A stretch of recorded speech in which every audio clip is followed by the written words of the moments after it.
Olá a todos vocês, muito bom que vocês estão aqui reunidos hoje, que é um dia especial, num mês especial, né? Então nós vamos prestar a homenagem ao nosso funcionário do mês.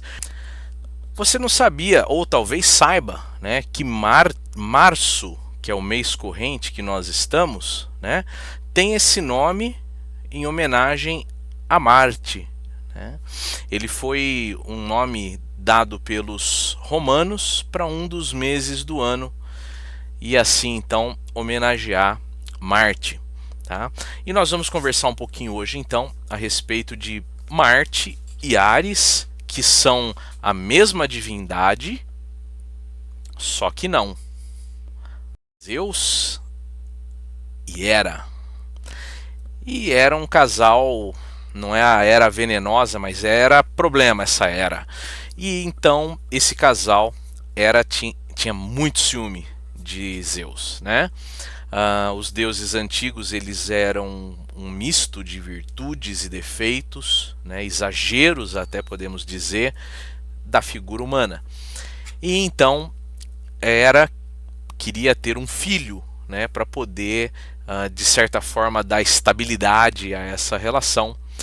E também havia uma profecia de que apareceria uma criança que seria forte, poderosa e substituiria o pai no Olimpo. E ela queria que esse fosse o filho dela. E os ciúmes dela era por causa dessa moça aqui, né, que era a filha preferida de Zeus.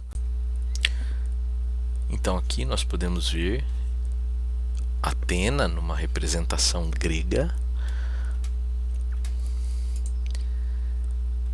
E então Hera esperava que uma profecia se cumprisse, onde uma criança iria nascer, seria forte, poderosa e substituiria o pai no Olimpo, né? Então ela colocou suas esperanças e veio então Ares.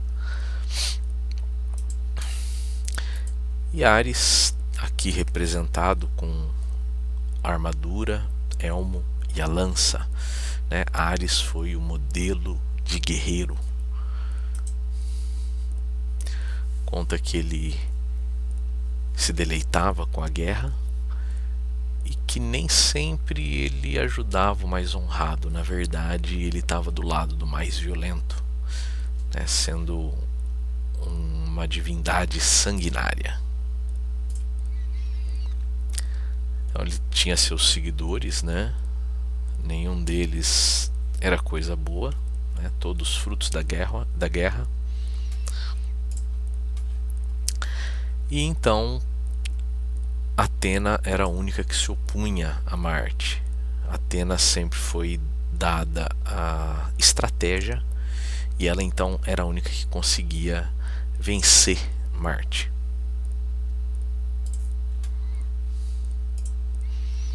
Aqui uma representação de Atena também com o escudo, também com a lança e o elmo.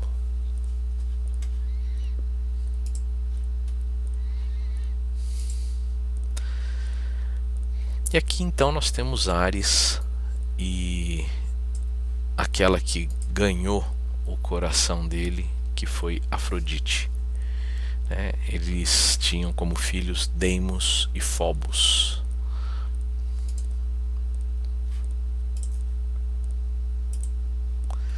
Então Ares ele era o deus grego da guerra, né? Em Roma, né, ele era Marte, né? Então deus da guerra, filho de Zeus e Hera. Ele era também guardião da agricultura. Uma coisa importante aí que essa origem dele como uma entidade agrária, né, com dotes agrários, né, ela era importante, nunca foi dissociada dele isso, mas com o tempo isso perdeu um pouco a importância à medida que se valorizou os dons bélicos, né, os dotes belicosos de Marte, né, e conta que ele era sanguinário e impiedoso. Tá, mas acontece que, embora seja a mesma divindade, né, nas duas mitologias, né, na grega e na romana, existe uma diferença da maneira como o povo se relacionava com essa divindade.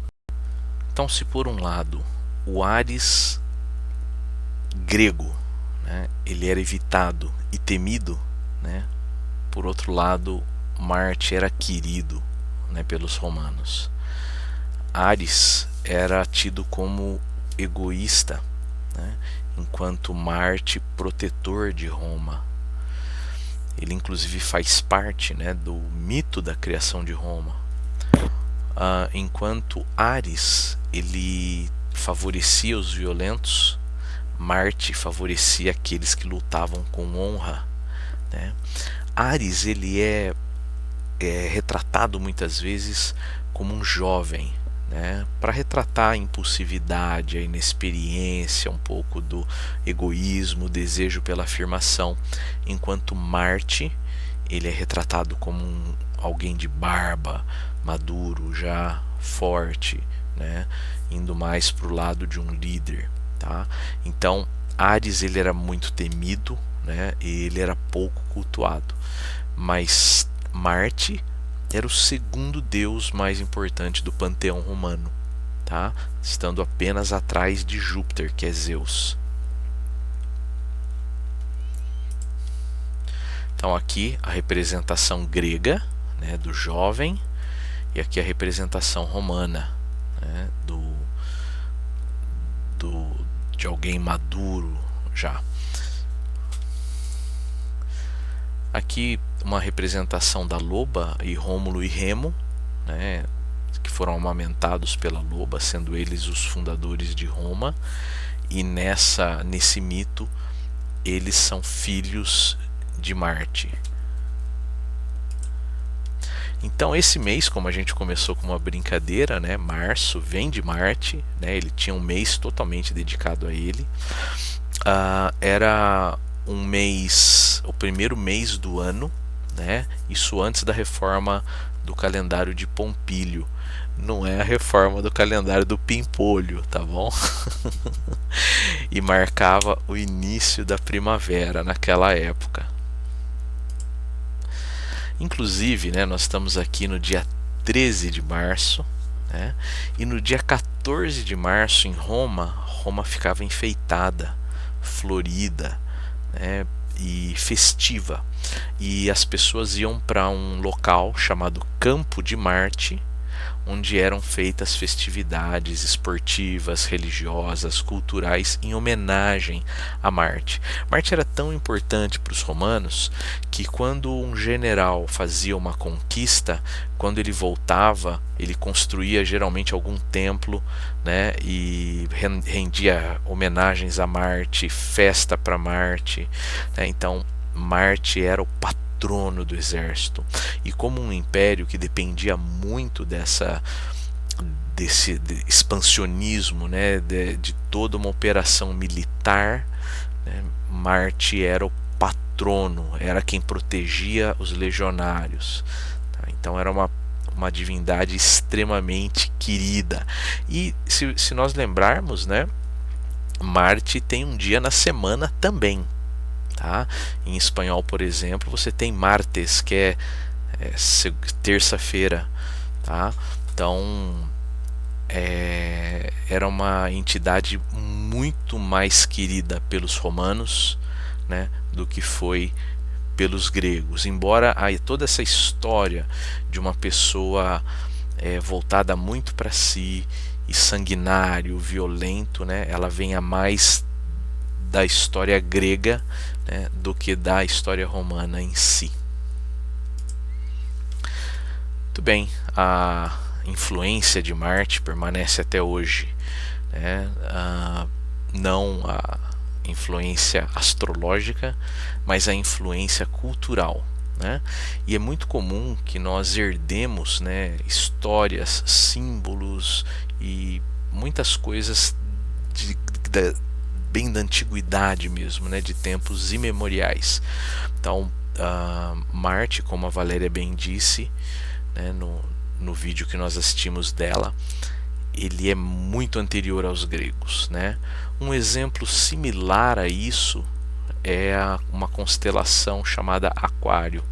Eu não estou falando de signo, tá? Estou falando da constelação, que é um asterismo, é um conjunto de estrelas que nós vemos e identificamos uma figura ali.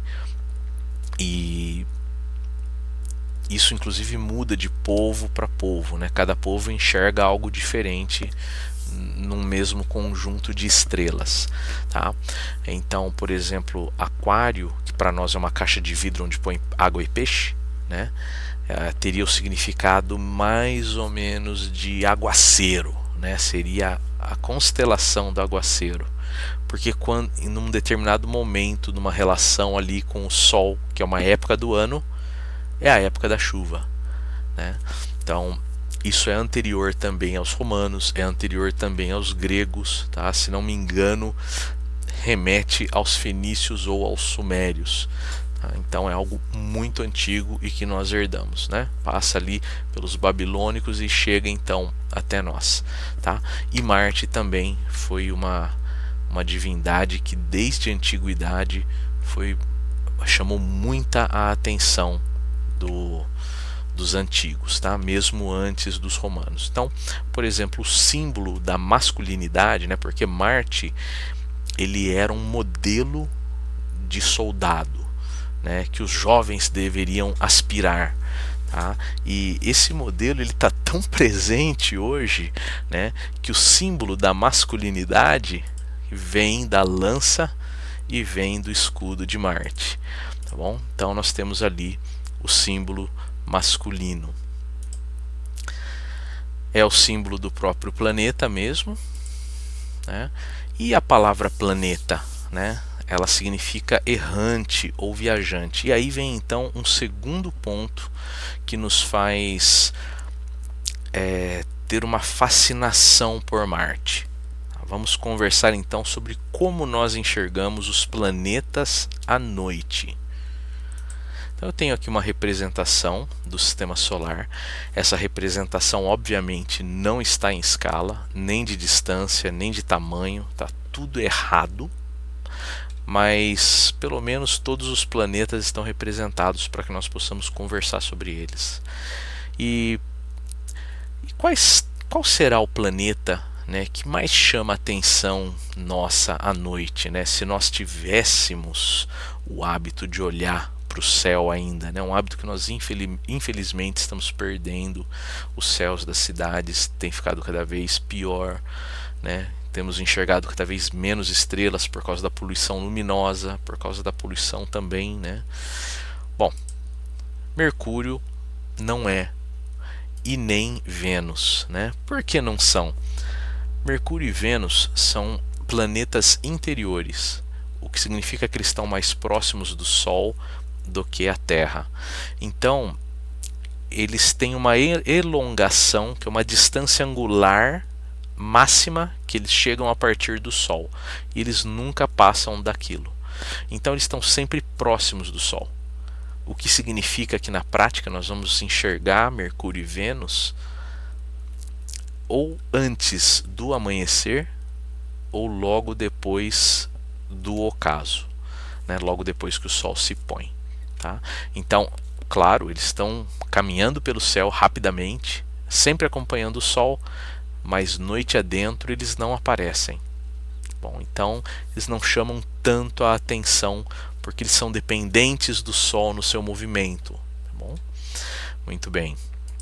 Bom, Plutão nem é mais planeta, né? Plutão, não, sem preconceito, sem bullying. Plutão agora é o rei dos planetas anões, né? Existem muitos como ele, né? Ou na mesma classe dele. Seria um problema ter que reclassificar o número de planetas cada vez que se achassem mais um. Então foi mais fácil desclassificá-lo e deixá-lo como líder de uma nova classe, tá? E é o que aconteceu com Plutão. Para nós ele sempre vai ser o nono planeta, foi assim que a gente decorou na escola, problema nenhum, tá? A não ser que você vá prestar o Enem, fique esperto, tá bem? Muito bem, mas nós não conseguimos vê-lo a olho nu, tá bom? E mesmo com os melhores telescópios, a visão realmente não é boa. Bom, Netuno e Urano também não são. Embora eles tenham um nome, né, seguindo-se a tradição de dar nomes de deuses da mitologia, foi só a tradição. Eles não foram planetas que foram vistos e identificados pelos antigos. Então eles não participam como planeta dessa mitologia. Bom, então eles não chamavam atenção, não foram descobertos, eram desconhecidos para os antigos. São descobertas recentes. Muito bem. Bom, e agora? A Terra? Não, a Terra também não. Né? Porque a Terra é onde nós estamos. Né? Ela não se encontra no céu, mudando o imutável. Né? E fazer aí um breve parêntese sobre isso. As estrelas, que são dinâmicas, têm movimentos próprios, mas dentro do nosso tempo de vida, né? Dentro do tempo até de nossa civilização, né? Elas não se movimentam. No tempo da nossa civilização movimenta um pouco, mas no tempo de vida não é possível identificar esses movimentos. Então, esse fundo fixo de estrelas, né, serve como um cenário por onde esses três planetas que sobraram aqui se movimentam, né, que é Marte, Júpiter e Saturno. Tá bom? Então, de uma noite para outra, no decorrer de várias noites, nós podemos enxergar um movimento, né, desses planetas em relação a esse fundo, entre aspas, bem destacadas, fixo. Bom, Saturno leva, se não me engano, 29 anos para dar uma volta em todo o céu. Então não é um movimento que você perceba com facilidade, né?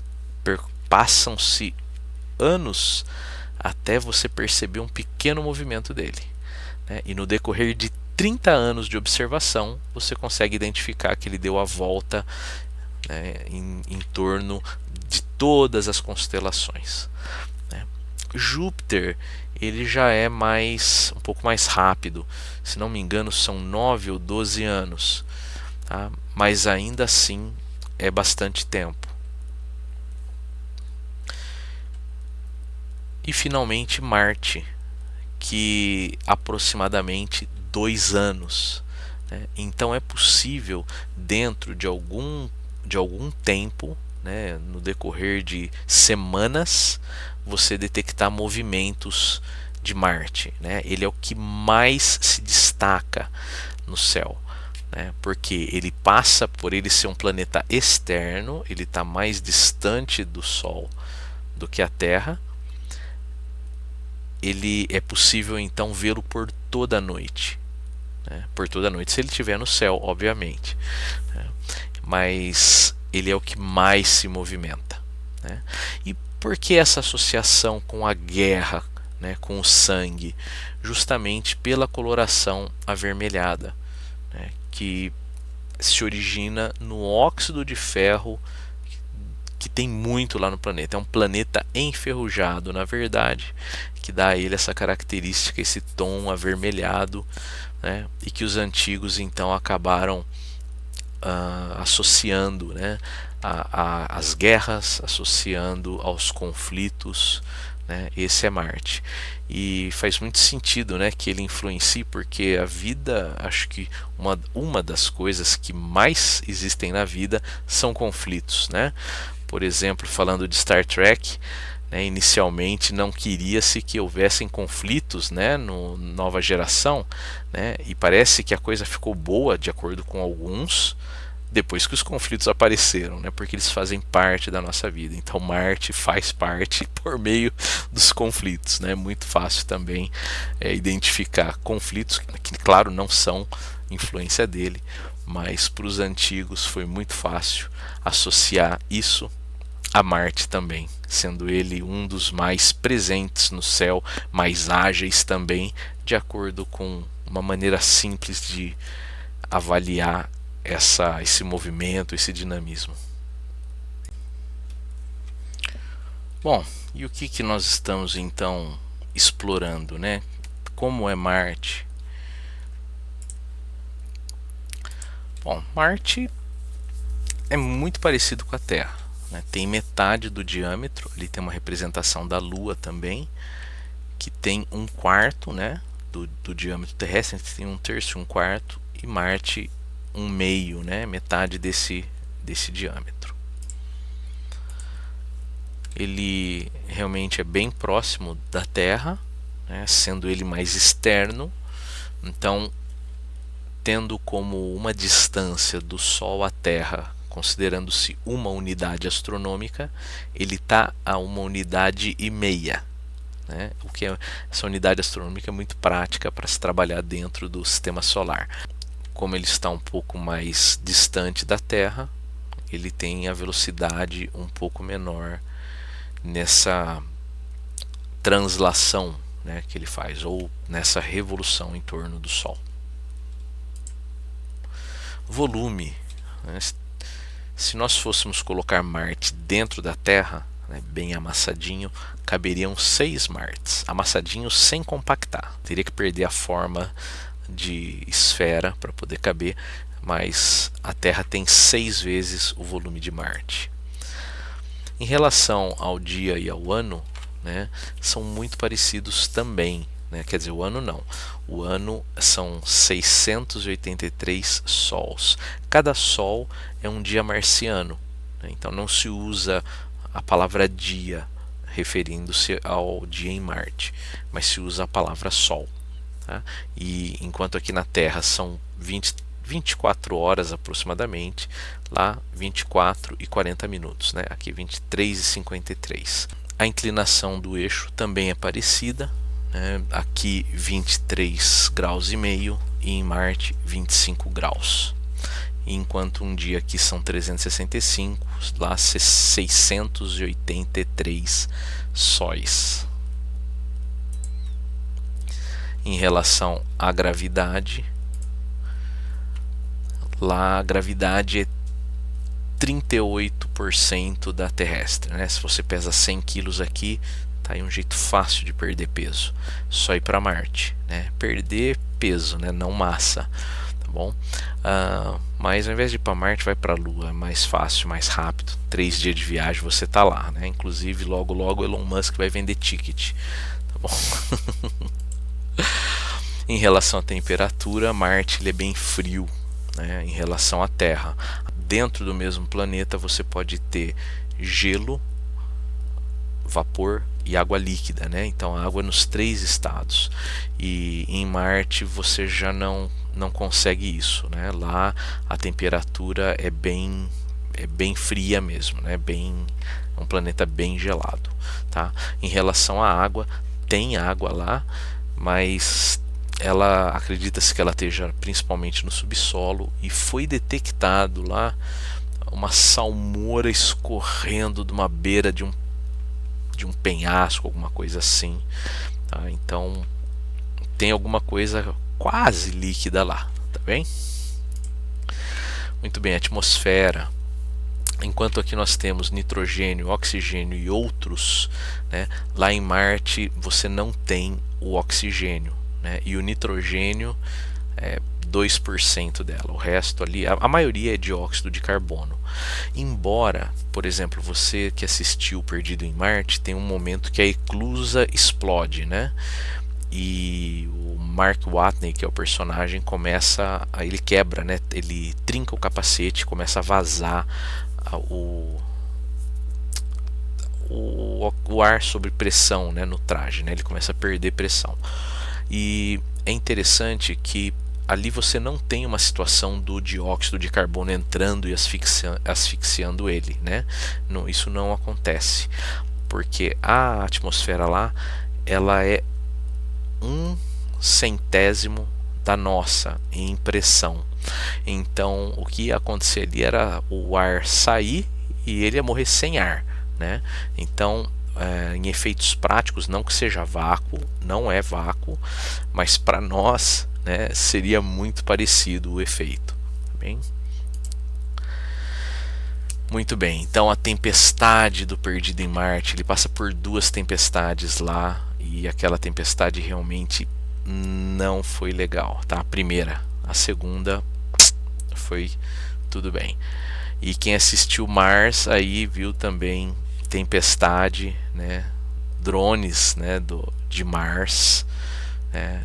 Ali foi mais adequado também, mas você não tem ventos, né?